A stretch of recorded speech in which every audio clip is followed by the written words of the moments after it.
These are the 5 questions that change everything relating to your bunion consultation and what you need to ask your physician before you proceed with bunion surgery. Point 1. How many different types of bunion surgeries do you perform? Your bunion has a specific cause, severity, and underlying problem. And all 3 of those issues need to be addressed in order to have a successful bunion surgery. There's over 44 types of bunion surgery that come in multiple different categories. And the important thing is that your physician know how to perform bunion surgery in multiple categories in order to offer you the right surgery that is necessary for you to have success. So why doesn't this question come up all the time? Well, number 1 is that most patients assume that their physician has already thought about that issue, and so they don't bother to ask. Number 2 is that you're counting on the physician to tell you what you need, and not knowing what you need yourself means that sometimes you may be uninformed and your physician may not offer the type of surgery that's necessary. Number 3, most physicians will get trained in one type of bunion surgery, and so that's what they do all the time. It's very important for you to understand that and to ask the right questions. The caveat here is that most bunion surgeries that fail because the wrong procedure was chosen, and so the severity or underlying functional issue with the bunion were not dealt with because the surgeon only performs one type of bunion surgery on everybody. So what specifics should you know? Number 1 is you should ask your physician how many types of bunion surgery do they perform and what categories do they fall into. There's osteotomy versus fusion versus realignment without cutting the bone versus just removing a bone spur. And depending on the number of categories that the physicians know how to deal with and the number of different surgeries, you should get comfort in the fact that not one procedure is being done for you and not one procedure is the only procedure the surgeon knows how to do. Number 2, what type of hardware is the physician going to use? I have harped on this over and over. My bunion surgeries are done without metal. I use a material called osteofiber, which is a fiber material as strong as a screw or a pin that actually will become your own bone and integrate over 2 years. This means no metal allergy, no metal to remove, and this is a significant improvement for patients. You need to ask your physician, if they use metal, why do they use metal? Why would you use metal and have to have it removed if it's not necessary? Why doesn't the use of hardware and metal come up? Because again, most patients are assuming that their physician is trained on the latest and greatest. And if metal is what everybody is using, then that must be the best choice. But we want you informed, and part of that informed status is knowing that you have a non-metal fiber option that integrates and becomes your own bone.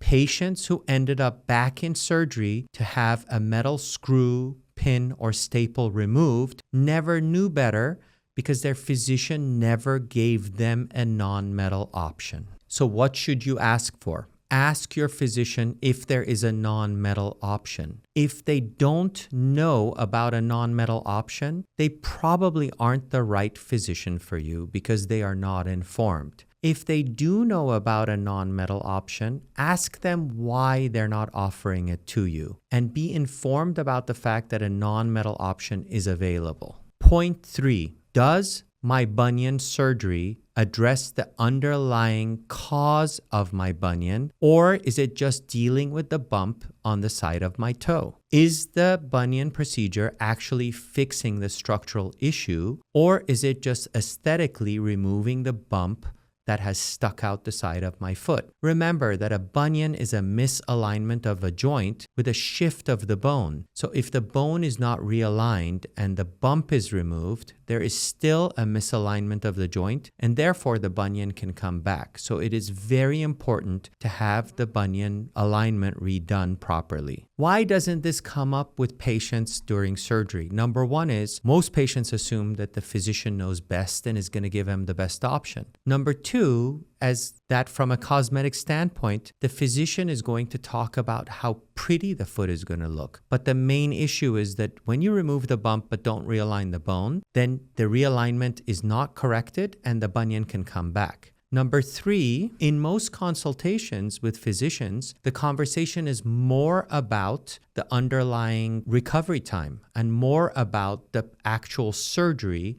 than what you're doing during surgery. So make sure you take the time to understand what procedure is being done and that a realignment of the actual underlying cause and structural deformity is being corrected. The most important thing to remember is that most patients who had a reoccurrence of the bunion either did not have a realignment done and just had the bump removed, or they had an undercorrected realignment, and so the joint was not positioned properly and the bunion returned. A few things to ask your physician. Are they realigning the bone? If you have hypermobility, and how they deal with hypermobility. In patients who have loose joints, the type of surgery performed differs, and it's very important that a physician understand this because the risk of reoccurrence is high unless the hypermobility is dealt with. Question 4 is, what is the week-to-week of recovery and how long is my recovery? It's very important for you to understand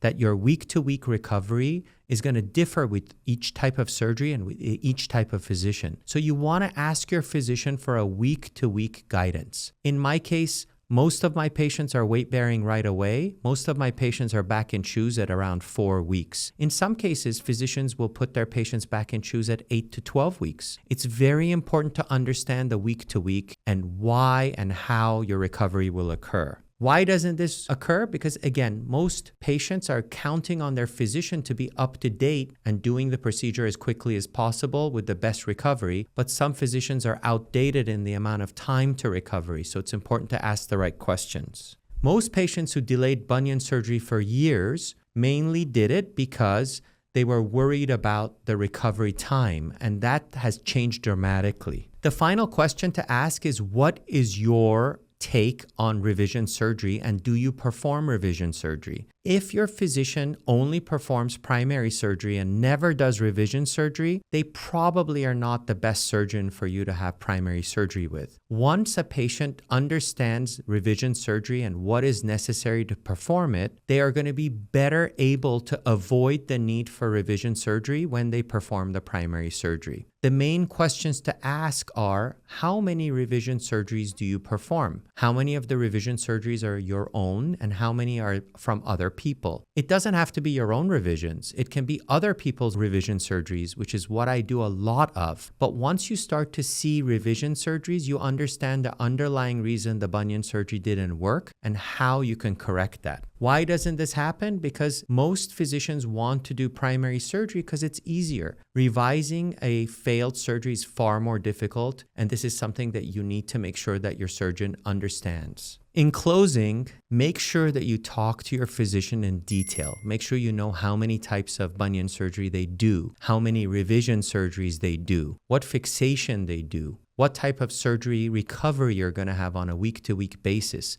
because this information is going to help to have you have an outstanding bunion surgery. And if I can be of help to you, please don't hesitate to ask me questions. Thank you.